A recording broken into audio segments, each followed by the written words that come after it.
Bienvenue à tous. Le président de la République, Abdelmadjid Tebboune, a pris part ce jour à une importante réunion du Conseil de paix et de sécurité de l'Union africaine au niveau des chefs d'État et de gouvernement. 2 points ont été examinés lors de cette réunion. Le premier ayant trait au changement climatique et à leur impact sur la paix et la sécurité en Afrique. Le deuxième à la question du Sahara occidental à la lumière des développements et des dangereux dépassements enregistrés récemment dans les territoires sahraouis occupés.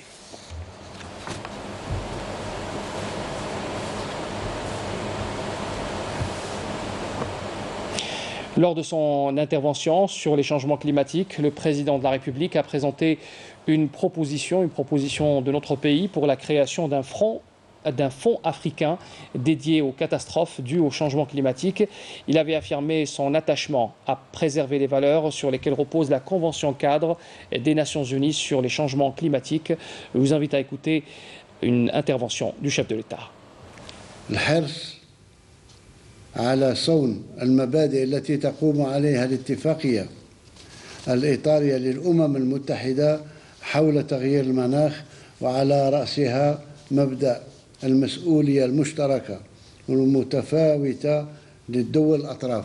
وأتمنى أن من منظمتنا أن تفتح صندوق خاص بالكوارث التي تنجم عن تغيرات طبيعية، ويكون المشاركة في هذا الصندوق من طرف الدول الإفريقية الأكثر ميسورة، وكذلك من طرف بمساعدة من سيد الأمين العام للأمم المتحدة ومجلس الأمن وكل من يهتم بالتغيرات المناخية أن يصبوا في صندوق إفريقيا ما يستطيعون أن يصبوه، لأنهم هم الذين تسببوا في التغيرات وفي الكوارث التي تحصل في إفريقيا.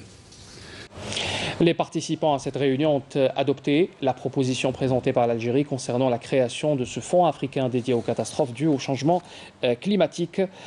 Et on parle également du deuxième point qui a été abordé lors de cette réunion. Le président de la République avait appelé les pays africains à conjuguer les efforts et à œuvrer à mettre fin à la crise au Sahara occidental, dernière colonie au continent africain. تتاح لنا الفرصة الآن لدراسة الأوضاع الخطيرة في الصحراء الغربية، آملين أن تفضي مداولتنا إلى تدابير عملية وفعالة لبلورة حل دائم لهذا النزاع الذي طال أمده والذي لن ينتهي أبدا بالتقادم ولا بالأمر الواقع. Le président de la République avait insisté également lors de son intervention sur cette nécessité de mettre un point, une solution définitive au conflit dans cette région de l'Afrique.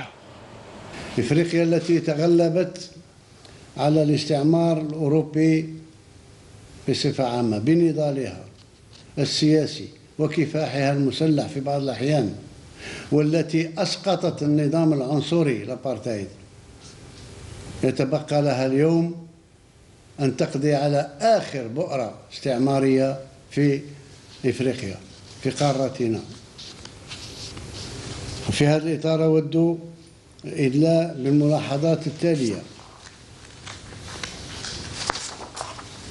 أولا، إن انهيار وقف إطلاق النار عقب انتهاك المملكة المغربية لاتفاق ساري المفعول منذ 1991 والتصعيد الخطير الذي يعرفه النزاع في الصحراء الغربية ما هو إلا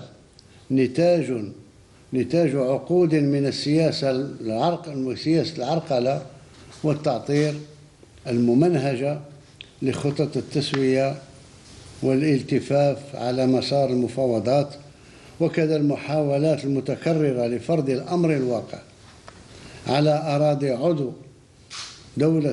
أراضي دولة عضو مؤسس لمنظمتنا. Le président de la République a appelé également le secrétaire général des Nations Unies à désigner au plus vite son représentant personnel pour le Sahara occidental.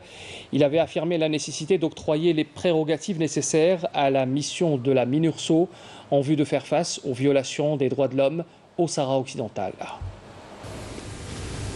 نطلب من منظمتنا الموقرة أن تضم صوتها لصوتنا بطلب للأمين العام للأمم المتحدة بتعيين فورا لممثليه في إطار الصحراء الغربية، ونطلب كذلك من الأمم المتحدة وبدعم من الاتحاد الإفريقي أن تعطى للمنورسو أوامر للتصدي لخروقات حقوق الإنسان في الصحراء الغربية. Le président de la République avait exprimé également sa préoccupation quant à l'impasse que connaît le processus politique du règlement de la crise au Sahara occidental. Le président de la République avait déclaré que les citoyens qui sont nés en tant que réfugiés sahraouis sur les terres algériennes et dont l'âge atteindra bientôt 40 ans n'accepteront jamais de mourir en tant que réfugiés. تتعرض العملية السياسية لحل قضية الصحراء الغربية تحت إشراف الأمم المتحدة لحالة جمود غير مسبوقة يصعب تفسيرها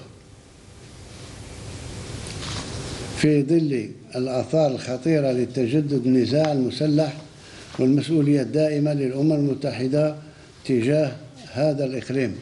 أشير فقط، ربما هذا لا يؤثر في البعض، ولكن تواجد اللاجئين الصحراويين في أراضي جمهورية الجزائرية الديمقراطية الشعبية يجعلنا نلاحظ أن من ولدوا يوم احتلال أراضي الصحراء الغربية فهم اليوم رجال لهم يقاربون 40 سنة ولن يقبلوا بالحل بأن يبقوا وأن يموتوا لاجئين في الأراضي الطيبة للجزائر، وهم رغم أننا نرحب بهم لأنهم أشقاء.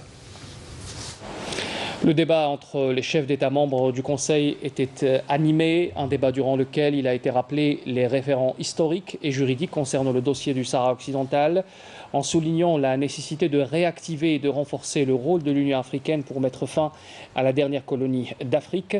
Les intervenants ont exprimé leur profonde inquiétude concernant l'arrêt du cessez-le-feu entre les deux pays membres de l'Union africaine, à savoir le Sahara occidental et le Royaume du Maroc. Une série de recommandations a été adoptée pour insuffler une nouvelle dynamique dans les efforts de l'Union africaine pour régler la crise au Sahara occidental. Alors il s'agit d'abord appeler les deux parties en conflit à revenir au plus vite autour de la table de négociation pour mettre en avant une solution politique pacifique à ce conflit, en s'appuyant sur l'article 4 de la Charte de l'Union africaine. La nécessité également de régler définitivement la question de la décolonisation au Sahara occidental en permettant au peuple sahraoui de jouir pleinement de son droit à l'autodétermination et à son indépendance. La nécessité également d'impliquer le Conseil de paix et de sécurité de l'Union africaine pour le suivi du conflit au Sahara occidental en organisant 2 sommets au minimum par an pour suivre l'évolution de ce dossier. Et puis également la nécessité d'activer le rôle du haut représentant de l'Union africaine en charge du dossier du Sahara occidental. Parmi les propositions également, activer le rôle de la haute commission des chefs d'État et de gouvernement à propos du dossier du Sahara occidental, faire appel également à un avis juridique du conseiller juridique de l'Union africaine à propos des consulats inaugurés dans les territoires occupés au Sahara occidental, et puis demander au plus vite la désignation d'un représentant personnel du secrétaire général des Nations Unies concernant le dossier du Sahara occidental.